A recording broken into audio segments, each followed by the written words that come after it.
नमस्कार, जोहार। धमकुड़िया में आप सभी का स्वागत है। जेपीएससी जेएसएससी रिफॉर्म्स को लेकर जो आंदोलन चल रहा है, आखिर इसमें क्या परिणाम होगा? कुछ संभावनाओं पर हम लोग देखते हैं।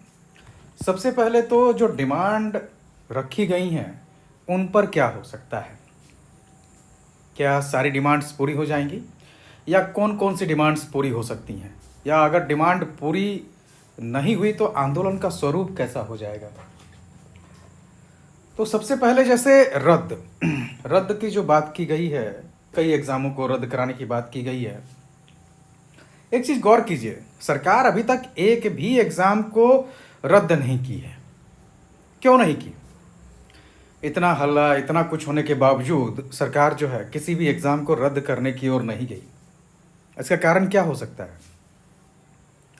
सरकार सरकार को स्टूडेंट्स की सारी मांगे पहले से पता है, क्योंकि कोई नई मांगे हैं नहीं।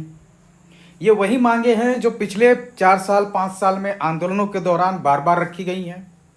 तो सरकार को इसका अंदेजा पूरी तरीके से था, इसमें कोई दो मत नहीं इस बात को लेकर। जो मेरे अनुभव है उसके हिसाब से बता रहे हैं, और जैसा माहौल है या सब कुछ दिख रहा है उसके हिसाब से। तो उस हालत में आप ये सोच सकते हैं, एक्चुअली मैं जितनी भी बातें मैं बता रहा हूँ ये अपने अनुभव के हिसाब से बता रहा हूँ। तो क्या हो सकता है उसी पर हम लोग बात कर रहे हैं। तो सरकार को ये पता था, तो सरकार चाहती होगी कि स्टूडेंट्स को बहुत अधिक छूट न दिया जाए और 14 जेपीएससी पीटी रद्द कराकर मामले को पूरा किया जाए। मतलब मेरा अनुमान तो ये कहता है कि शायद सरकार 14 जेपीएससी पीटी को ही रद्द करके खुश करना चाहेगी। बाकी एग्ज़ाम रद्द होने की संभावना कम दिख रही है। इवन जिन एग्ज़ामों में जैसे, और इसीलिए वो इस बात को लेकर सरकार बार बार कह रही है कि नहीं, सीआईडी की रिपोर्ट आने दीजिए फिर निर्णय लेंगे। मतलब अगर सीआईडी की रिपोर्ट में ये कहा जाता है कि बहुत बड़े पैमाने पर अनियमितता नहीं है तो आगे मेंस कंटिन्यू हो जाए। तो एफआरओ एसीएफ को लेकर जो है वहाँ काफ़ी कम संभावना है कि वो रद्द होगा उसको लेकर। और 14 जेपीएससी पीटी चूँकि ये अब राष्ट्रीय मुद्दा बन चुका है तो इसके ही रद्द होने की संभावना ज़्यादा है। बैकलॉग मुझे लगता है मेंस हो जाएगा उसके लिए।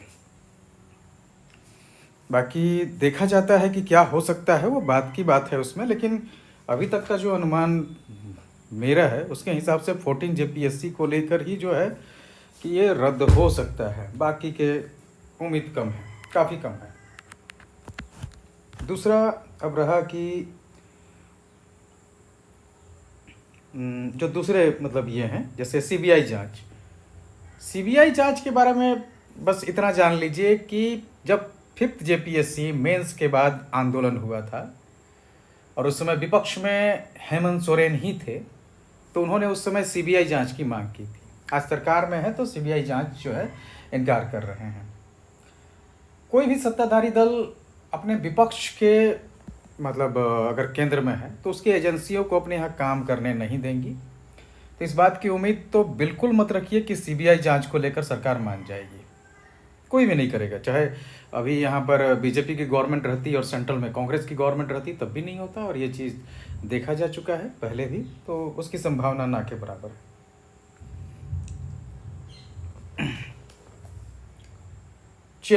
चेयरमैन जैसे आज ही पेपर में आया था, तो हाई कोर्ट ने पूछा भी कि चेयरमैन कब आएगा, तो फिर झारखंड मतलब जेपीएससी की ओर से जवाब दिया गया कि भाई सारी प्रक्रियाएं, और एसीएफ एफआरओ को लेकर था। तो एसीएफ एफआरओ का जो एग्ज़ाम चल रहा है उसमें हाई कोर्ट की नज़र है, उसकी काफ़ी कमी है उन पदाधिकारियों की। तो जेपीएससी की हाई कोर्ट की ओर से पूछा गया कि चेयरमैन कब आएगा। तो सरकार का कहना था कि भाई जेपीएससी का कहना था कि अभी जो है प्रक्रियागत चल रहा है और जेपीएससी चेयरमैन जो है उसकी नियुक्ति भी की जाएगी। साथ ही साथ जो है आपका हो सकता है, उसमें न्यूज़ में ये भी दिया कि हो सकता है एफआरओ जो है उस एफआरओ सीआईडी जांच के अंतर्गत आ सकता है, ये कहना है। तो मोटा मोटी जो चेयरमैन को लेकर है कि चेयरमैन की नियुक्ति जल्द हो सकती है। और हाईकोर्ट ने कहा भी कि बहुत लंबे समय तक जो है, देर तक चेयरमैन का पद खाली नहीं रखा जाना चाहिए। तो ये भी है। तो चेयरमैन सरकार भी ढूंढ रही है, और अभी वो चाहेगी सरकार कि किसी अच्छे व्यक्तित्व, मतलब जिसका प्रोफाइल काफ़ी अच्छा हो और अच्छे प्रशासक के तौर पर जाने जाते हो, वैसे लोग को बिठाए। आखिर पूरा नेशनल मीडिया का नज़र जो है वो झारखंड पे है, तो इसकी संभावना ज़्यादा है कि जल्द हो जाए। जहाँ तक बात है रिफॉर्म्स को लेकर, तो रिफॉर्म्स कोई एक दिन की तो बात है नहीं, ये धीरे धीरे कंटिन्यूस प्रोसेस है। और इस पूरे रिफॉर्म्स को लागू करने में 1 साल 2 साल लग सकते हैं। तो ये राजनीतिक इच्छा शक्ति पर निर्भर करेगा कि कैसे रहे। उसके अलावा जो प्रशासक वहाँ डाले गए, मतलब बैठाए जाएंगे चेयरमैन के तौर पर, सदस्य के तौर पर, उन पर निर्भर करेगा। तो ये तो खैर एक लंबी प्रक्रिया है, और सरकार इसमें कुछ कुछ सुधार तो करेगी आगे आने वाले समय में, क्योंकि पूरा राष्ट्रीय पटल पर झारखंड छा चुका है।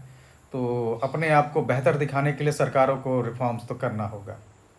इसके अलावा जो अन्य मांगे हैं, जैसे एज को लेकर, सरकार यहाँ छूट दे सकती है इसमें लेकर, लेकिन वार्ता के साथ तो वो देखना होगा कि स्टूडेंट्स कितने मजबूत तरीके से अपनी बातों को रखते हैं। तो संभावना है कि इन्हीं सब मुद्दों पर आगे बढ़ेगी बात। बाकी तो बहुत कुछ अभी समय के साथ देखना होगा, क्योंकि पहले की तरह ये आंदोलन नहीं है, लेकिन पहले की तरह छात्र भी झारखंड के वही हैं, उन्हीं मुद्दों के साथ है, और सरकार भी लगभग वही है।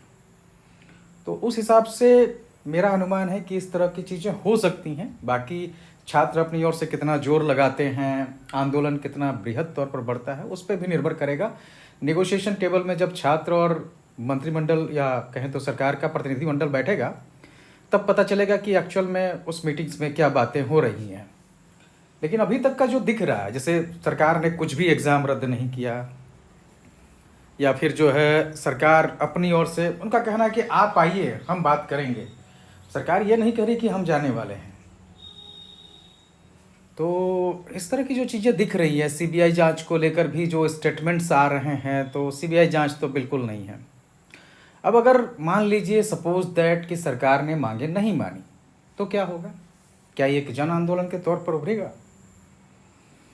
शायद ये राष्ट्रीय स्तर पर एक जगह बनाए, लेकिन बहुत लंबे समय तक झारखंड का ये आंदोलन चल पाएगा, इसको लेकर काफ़ी शंकाएं हैं। हाँ, राष्ट्रीय पटल पे जो लोग हैं वो इसमें हावी होते दिख रहे हैं कहीं कहीं पर, और झारखंड के स्टूडेंट्स को अपने मुद्दों को और अपने आंदोलन को मजबूती से पकड़ कर रखना चाहिए।